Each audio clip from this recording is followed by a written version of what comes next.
Hey, I'm Leo Ash, and here are the highlights of the third and final debate for all you undecided voters. Just kidding. Who the hell is still undecided? Regardless, please be sure to hit that subscribe button to see my full debate response and analysis. And now, President Biden, he's a very confused guy. He thinks he's running against somebody else. He's running against Joe Biden. Pre-existing. There's no way he can protect pre-existing conditions.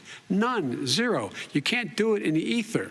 He's been talking about this for a long time. He's never come up with a plan. I guess we're going to get the pre-existing condition plan the same time we get the infrastructure plan. He keeps talking about it. He hasn't done a thing for anybody on health care. Not a thing. What I'm going to do is pass Obamacare with a public option. Secondly, we're going to make sure we reduce the premiums and reduce drug prices by making sure that there's competition that doesn't exist now by allowing the Medicare to negotiate drug prices with the insurance companies. Thirdly, I support private insurance. That's why not one single person with private insurance would lose their insurance under my plan. 10 million people have lost their private insurance. And he wants to take away 22 million more people who have it under Obamacare and over 110 million people with pre-existing conditions. The difference between the president, I think health care is not a privilege, it's a right. How many of you home are worried and rolling around in bed tonight wondering what in God's name you're going to do if you get sick? This is the guy who's tried to cut Medicare. So the idea that Donald Trump is lecturing me on Social Security and Medicare? Come on. Quick response, Vice President Biden. 2 jobs, 1 job, be below poverty. People are making $6, $7, $8 an hour. These first responders we all clap for as they come down the street. They need the help. They deserve a minimum wage of $15. Anything below that puts you below the poverty level. And there is no evidence that when you raise the minimum wage, businesses go out of business. That is simply not true. Parents were ripped, their kids were ripped from their arms and separated. And now they cannot find over 500 sets of those parents, and those kids are alone. Nowhere to go. Nowhere to go. It's criminal. It's criminal. It's not coyotes didn't bring them over. Their parents were with them. They got separated from their parents. And it makes us a laughing stock and violates every notion of who we are as a nation. Within 100 days, I'm going to send to the United States Congress a pathway to citizenship for over 11 million undocumented people. Over 20,000 of them are first responders out there taking care of people during this crisis. We owe them. Abraham Lincoln here is one of the most racist presidents we've had in modern history. He pours fuel on every single racist fire. Every single one. Started off his campaign coming down the escalator saying he's going to get rid of those Mexican rapists. He's banned Muslims because they're Muslims. This guy is a dog whistle about as big as a foghorn. The fact of the matter is, there is institutional racism in America. And we have always said, we've never lived up to it, that we hold these truths to be self-evident. All men and women are created equal. Well, guess what? We have never, ever lived up to it, but we've always constantly been moving the needle further and further to inclusion, not exclusion. This is the first president to come along and says, that's the end of that. We're not going to do that anymore. We have to provide for economic opportunity, better education, better health care, better access to schooling, better access to opportunity to borrow money to start businesses. This is the guy who said, the problem with the crime bill, there's not enough people in jail. There's not enough people in jail. This is a guy who in the Central Park five innocent black kids, he continued to push for making sure that they got the death penalty. One of these things we should be doing, there should be no minimum mandatories in the law. No one should be going to jail because they have a drug problem. They should be going to rehabilitation, not to jail. We should fundamentally change the system, and that's what I'm going to do. But why didn't he get it done? See, it's all talk, no action with these politicians. Why didn't he get it done? We had a Republican Congress. That's the answer. Well, you got to talk them into it, Joe. Sometimes all right. You got to talk them into it. 220,000 Americans dead.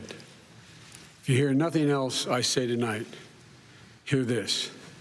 Anyone who's responsible for not taking control, in fact, not saying I take no responsibility initially, anyone who's responsible for that many deaths should not remain as President of the United States of America. Come on. There's not another serious scientist in the world who thinks it's going to be over soon. This is the same fellow who told you this is going to end by Easter last time. This is the same fellow who told you that, don't worry, we're going to end this by the summer. We're about to go into a dark winter, and he has no clear plan, and there's no prospect that there's going to be a vaccine available for the majority of the American people before the middle of next year. Your reaction? I say over soon. I say we're learning to live with it. We have no choice. He says that we're learning to live with it. People are learning to die with it. And you say, I take no responsibility. He said, don't worry, it's going to go away.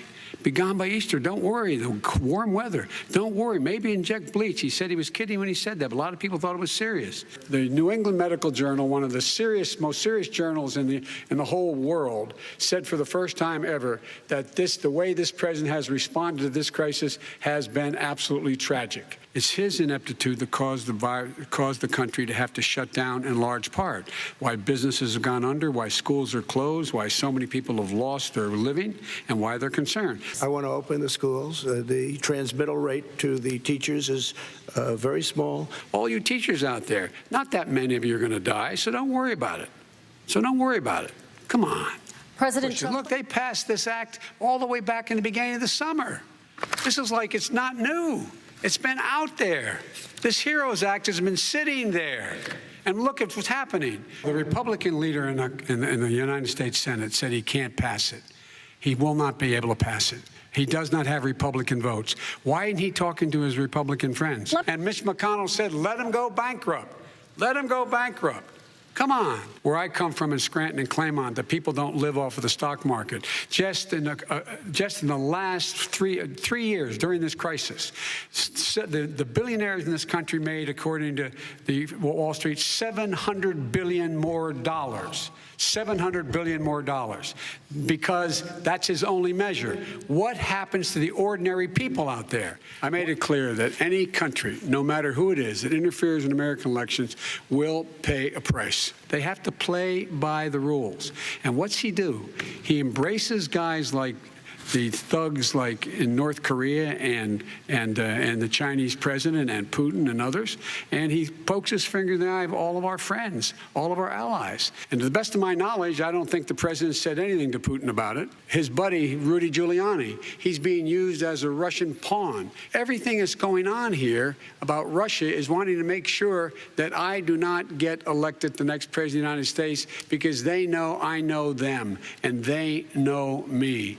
I don't understand why this president is unwilling to take on Putin when he's actually paying bounties to kill American soldiers in Afghanistan. And I have released all of my tax returns, 22 years. Go look at them. 22 years of my tax return. You have not released a single solitary year of your tax return. What are you hiding? Why are you unwilling? The foreign countries are paying you a lot.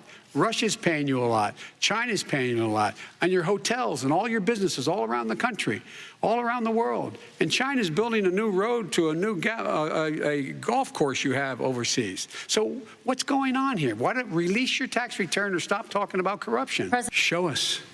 Just show us. Stop playing around. You've been saying for 4 years you're going to release your taxes. Nobody knows, Mr. President. What they do know is you're not paying your taxes, or you're paying taxes that are so low. When last time he said what he paid, he said, I only pay that little because I'm smart. I know how to game the system. Come on. Come on, folks. I have not taken a penny from any foreign source ever in my life. We learned that this president paid 50 times the tax in China, has a secret bank account with China, does business in China, and in fact is talking about me taking money. There are 50 former national intelligence folks who said that what he's accusing me of is a Russian plant. They have said that this has all the five former heads of the CIA, both parties, say what he's saying is a bunch of garbage. You know who I am. You know who he is. You know his character. You know my character. You know our reputations for honor and telling the truth. Look, this isn't about, there's a reason why he's bringing up all this malarkey. There's a reason for it. He doesn't want to talk about the substantive issues. It's not about his family and my family. It's about your family. And your family's hurting badly.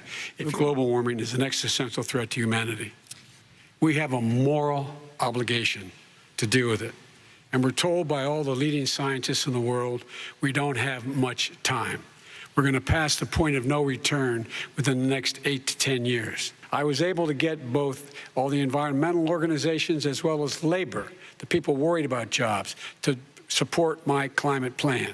Because what it does, it will create millions of new, good-paying jobs. People of color are much more likely to live near oil refineries and chemical plants. In Texas, there are families who worry the plants near them are making them sick. I have not heard the numbers or the statistics that you're saying, but they're making a tremendous amount of money. Those people live on what they call fence lines. He doesn't understand this. They live near chemical plants that, in fact, pollute, chemical plants and oil plants and refineries that pollute. I used to live near that when I was growing up in Claymont, Delaware. The fact is, those frontline communities, it doesn't matter what you're paying them. It matters how you keep them safe. I don't see red states and blue states. What I see is American, United States. And folks, every single state out there finds themselves in trouble. I represent all of you, whether you voted for me or against me. And I'm going to make sure that you're represented. I'm going to give you hope. We're going to move. We're going to choose science over fiction. We're going to choose hope over fear. What is on the ballot here is the character of this country. Decency, honor, respect, treating people with dignity, making sure that everyone has an even chance. And I'm going to make sure you get that. You haven't been getting it the last 4 years. Let me know your thoughts in the comments below, and don't forget to hit that subscribe button for more comedy, cats, and politics, in addition to my full debate response and analysis. Thanks for watching, y'all. I'm Leo Ash. Stay angry.